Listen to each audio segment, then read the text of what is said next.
Depuis donc une dizaine d'années maintenant, effectivement, on fait ce travail autour d'une réécriture de contes, de mythes. On aime bien l'idée que le public vienne avec une idée un peu préconçue de ce qu'il va voir et que nous, on propose une vision un peu différente, qui a plus d'écho aujourd'hui, comme c'est par exemple le cas pour Hansel et Gretel. Les parents, c'est tout un poème.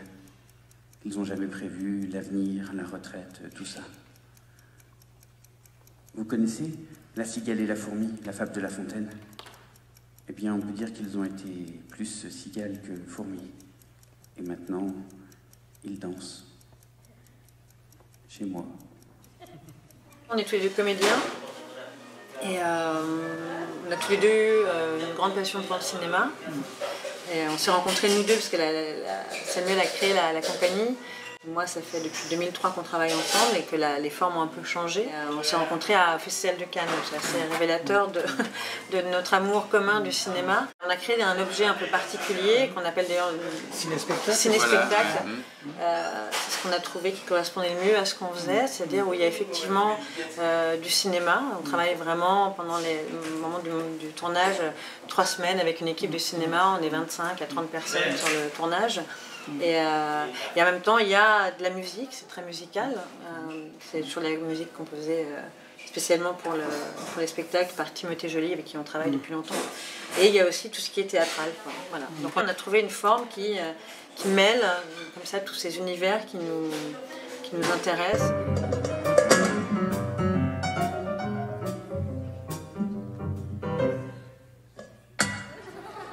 Bonsoir, mon Jacob. Salut maman. C'est nouveau tour. Tu veux que je t'apprenne? C'est pas difficile, tu sais. Une autre fois, peut-être. Alors, rien pour le moment. Au moment de faire le film, qui est notre point de départ, on commence à penser à ce qu'on va faire sur scène aussi. Depuis 2-3 créations, je dis ah tiens, sur scène à ce moment-là, on pourrait faire ça. Du coup, ça influence la réalisation au moment du film. Oui, il y a un aller-retour qui est plus grand qu'avant. On filme ces projets pas comme on filmerait un autre film, un film qui serait plus classique avec du son. C'est-à-dire qu'il y a des moments où on laisse le temps des choses, ce qui nous permet forcément de capter l'attention des spectateurs sur ce qu'on fait sur scène aussi, quoi. Donc c'est vraiment un travail de montage et de tournage qui est aussi particulier à ce genre de film-là, en fait.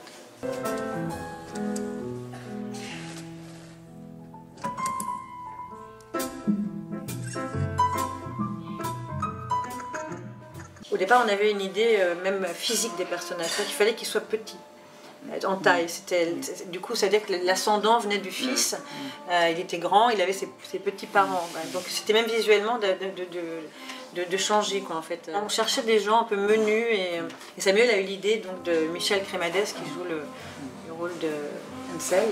Voilà, et après on a rencontré Manuela Gourari. Ils avaient tous les deux, ils étaient facétieux, voilà, ils avaient quelque chose d'humain et ils nous ont bien plu.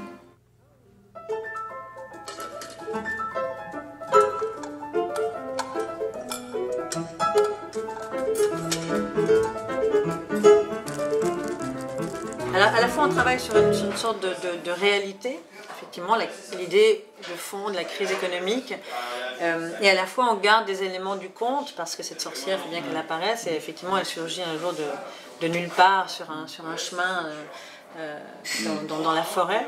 Et donc on garde, c'est comment mélanger, ça c'est aussi toujours très intéressant quand on travaille sur le conte, comment mélanger le fantastique au réel. Voilà.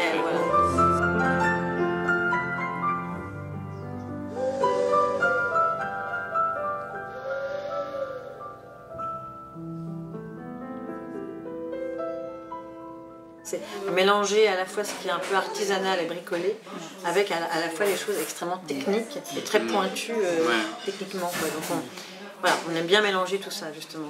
Aller dans les Emmaüs écumés, voilà. Et à la fois on est très pointu. Il ne faut pas perdre le plaisir de trouver un bon bruitage avec un batteur à eux de 1958 qu'on a payé 1 € et on a vraiment des objets improbables qu'on ne revendrait pas pour tout l'or du monde.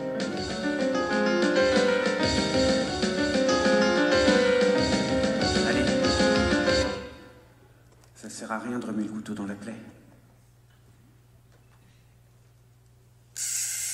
Les gens se parlent moins qu'on se parlerait dans la vie. Et du coup, ça oblige à développer un sens de l'image. C'est pas des films muets, parce que les gens se parlent, mais ils se parlent peu. Et du coup, ça laisse la place aussi à tout un univers visuel qui peut aller vers effectivement une certaine poésie.